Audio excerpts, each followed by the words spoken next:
Hello and welcome to Cloud Stories, the podcast bringing you the latest insights and innovations in the world of accounting technology. I'm your host, Heather Smith, and in today's episode, we're diving into the revolutionary world of ChatGPT and its impact on the accounting industry.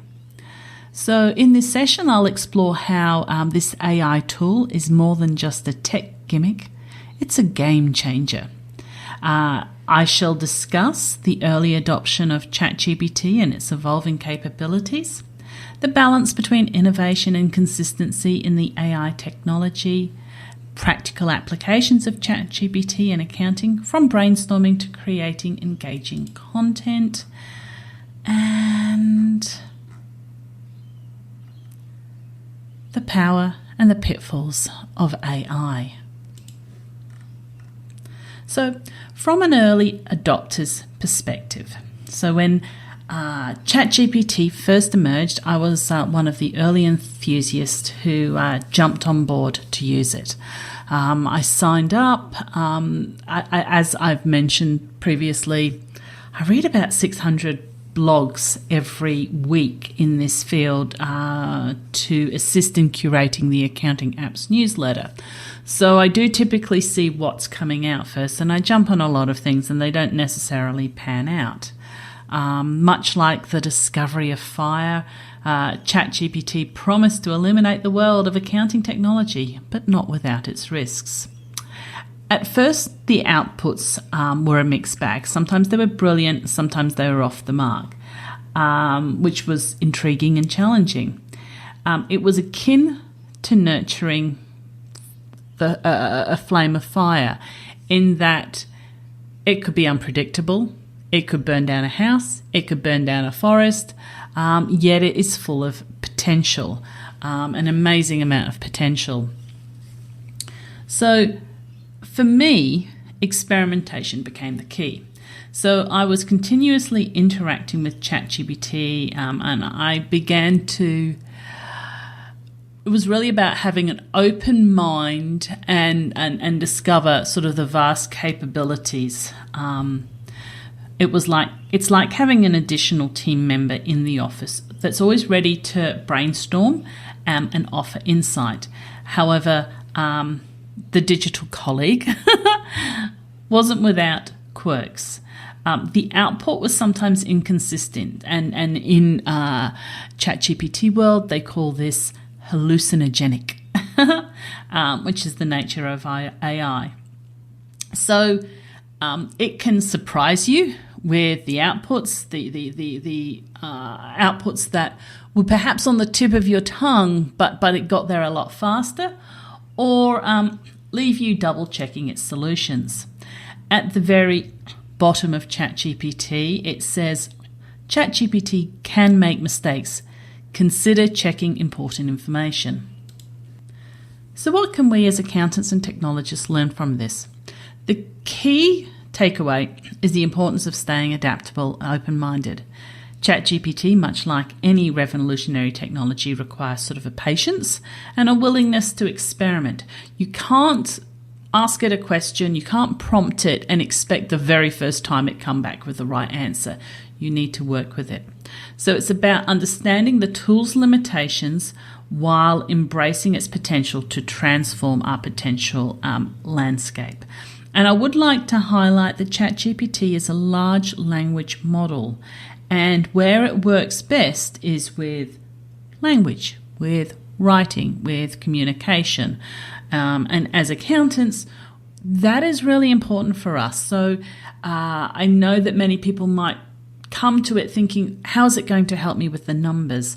And it can to a certain extent, but really where a lot of benefit comes from is with the words and the writing and the communication. So moving on to section 2, the practical applications in accounting, let's talk about ChatGPT's practical applications. The tool is more than a fancy tech gimmick. It's a practical asset that we can use in our daily work. So you can use it to draft an engaging email or plan an educational webinar. ChatGPT acts as a brainstorming partner, providing sort of this foundational framework and creative ideas. For instance, I had the opportunity to create a presentation that was going to be given in Florida, and I used ChatGPT to help me. I had the synopsis of the presentation, and I used ChatGPT to add a local twist to the content, so incorporating elements of Florida, such as sun, surf, the alligators, the vibrant local culture, and I think it sort of threw in things that I wasn't even aware of. But it was a blend of professionalism with a touch of fun, so to transform the way in which we approach the presentation. So I'm very focused on making these presentations edutaining, entertaining, and educational. Another interesting use for ChatGPT is it can help you with gift suggestions. So you can go to the prompt and put in parameters around the person whom you need to buy a gift for, gender, age, potential hobbies or interests, potential dislikes, maybe sort of the weather, the purpose of the gift, the amount of money that you want to spend of the gift, etc. And it can actually tailor a list of gift ideas, which is really kind of interesting, and showing that it's sort of going and searching sort of different areas of the web and trying to adapt to human preferences. Now, one of the things that I would suggest is when you do something like this, don't ask for a single idea, ask for 20 ideas. And it's not likely that all 20 you're going to like, but maybe 1 or 2 or 3 of them you'll pick up.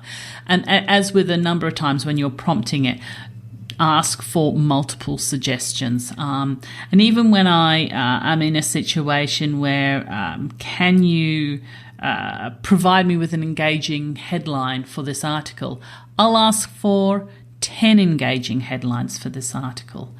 And I recently I'm speaking at the Festival of Accountants and Bookkeepers in Birmingham in March. And Birmingham is the home of Duran Duran, which is my favourite band from my childhood. And so I have put in all of my pictures. I weaved Duran Duran song titles into my pictures. So I think I've submitted Hungry Like the Workflow Max alternatives and fun titles like that. I'm sure the organisers will be happy with those festival titles in line with Birmingham. Let's see if they get through the gatekeepers. But it's that kind of blend of professionalism with a touch of fun to transform the way we're approaching the presentations. So the level of personalisation is not just convenient, it's a game changer in how we think about AI's role in our personal and our professional life. I'd also like to I'd like to delve into how you can customise ChatGPT for your personal outputs. As accountants, we value precision and clarity. And you can be very specific in your requests and set parameters like UK English and requests for a concise response style can make a significant difference in how ChatGPT will respond to you. I find that sometimes, without telling it, the responses are very, very long. So I always say concise, short response. As a writer, I'm very conscious of my public-facing work, so I ensure that ChatGPT aligns with my tone and style. I have I'm in the very, very unique position in that I'm an author of many books, and ChatGPT has already researched and studied all of those books. And so I can actually say to it, please respond in the tone of Heather Smith, author of Zero for Dummies. And it responds the way I write. And so that's quite interesting, and I am fortunate in that. But many people will not have that benefit out there. So you need to refine it and also know what are the quirks of your own writing skill. So talk to it about your tone and your style, and be prepared to frequently refine the prompts to get the desired outcome. Specify the audience, the language, the emotional tone can help ChatGPT produce responses that are not only relevant but also resonate with your brand's voice. You can also, when you create a prompt, you can actually save it for reoccurring tasks. And so you can go back and revisit the same prompt, put further information within it, modify it as required, ensuring consistency and saving you time. So in the final segment today, I want to sort of touch on the power and the pitfalls of AI. So balancing our enthusiasm with AI with a healthy dose of realism. So to be clear, AI has been around, goodness, I think since like the 1950s. And it kind of, the definition of it changes every 6 months or so. ChatGPT is a element of AI, okay? It is not AI in itself. It's an element or a sort of a tool of AI.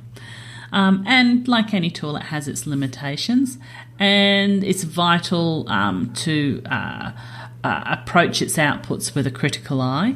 It's also important when you're using ChatGPT not to put private information in it, because as soon as you put it in it, it goes out into the public domain. So don't put anything that's private or confidential into ChatGPT. As I've mentioned before, one of the concerns is its tendency to hallucinate, providing very, very confident yet incorrect information. So check the outputs. When you ask it a question, ask for source references, and check the source references. Don't rely on them. Just as you wouldn't blindly trust an intern's work without oversight, the same goes for ChatGPT. Also, you need to be aware of the inherent biases of AI. This basis stems from the data it's been trained on. So the data going into it will input or impact the responses it has. So early on when I started using it, so alongside ChatGPT is DALL-E, which is a image generation tool, okay? And early on, I asked for an image of accountants brainstorming, and that gave me a picture of white males brainstorming. So it was an image of accountants brainstorming, and it gave me a picture of white men brainstorming. And then several months later, I asked for the same image, so I was updating my presentation, and it actually gave me an image of a diverse group, including females in the group. So it had learnt it or had been told to update that bias in it, okay? Another thing that used to happen is if you ask for a list of anything, like a list of books on leadership, it was typically all men. Books on accounting, typically all men.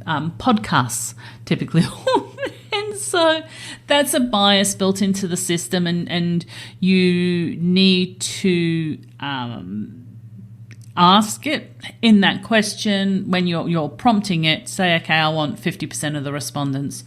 I want you to be diverse in your response, and I want 50% of the respondents to be sort of maybe female, etc.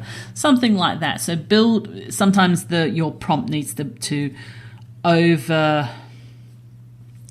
jump over the hurdle of the inbuilt bias. It is improving, and they are making efforts to make it more inclusive and representative of diversity. So as we conclude, it's clear that ChatGPT and similar AI technologies are not just fleeting trends. They are the future, reshaping how we approach accounting technology. Whether it's enhancing creativity or streamlining communication, AI is here to stay. Thanks for joining me on Cloud Stories, where we explore the intersection of accounting and technology. Until next time, keep innovating and stay curious. So what did you think of that? I was asked about a dozen questions, and I recorded and transcribed the responses to those questions. And I cut and paste those responses and I put them in ChatGPT. And then I actually asked it to create a script for the Cloud Stories podcast for me. I asked it to create a title for the podcast. I asked it to create the intro and the ending and the synopsis. And so I flowered it up a little with some of my context, but very much was just reading something created by ChatGPT. I think it got a lot of my tone. I think some of the nuances actually got incorrect and I kind of had to override them. But it got me to a position where I was able to record almost a 20-minute podcast very quickly, that if I had just sat here and started recording it, it could have been jumping and all over the place. So I just wanted to give you a real-life example of how to use ChatGPT, and maybe as you go into 2024, I know something like only 20% of accountants are using it, but I imagine everyone who listens to this podcast is probably more focused on trying and testing things out. I encourage you to pay the $20 subscription. It gives you a lot faster and more in-depth version of ChatGPT. Plus, if you want something to grow, you have to invest in it. If you want something to grow and to improve, you have to invest in it. And to have an assistant on who can help you. 20 US is not a lot to have this sort of the intern that can actually sit there and help you brainstorm through so many things, so many different aspects. And I encourage you, I'll sign off now, but I do encourage you, it's really helpful if you leave us a review wherever you listen to the podcast. And, I know what I meant to say. You can actually download the app onto your mobile device. So if you're sort of wandering around on your mobile device, you can use it to help you with those personal issues, those personal admins, as well as sort of your business things. So it's a quick way to grab it. And I know that I've actually, I use it over Google or any sorts of search engines now. I may still reference a search engine for a particular reason, but I use it over Google or search engine. So that is something to be aware of. Be aware of the power of it. Okay. So thank you so much for listening to the Cloud Stories podcast. I encourage you to, again, leave a review. Connect with me on LinkedIn, join the mastermind group, and thank you for listening. My name is Heather Smith.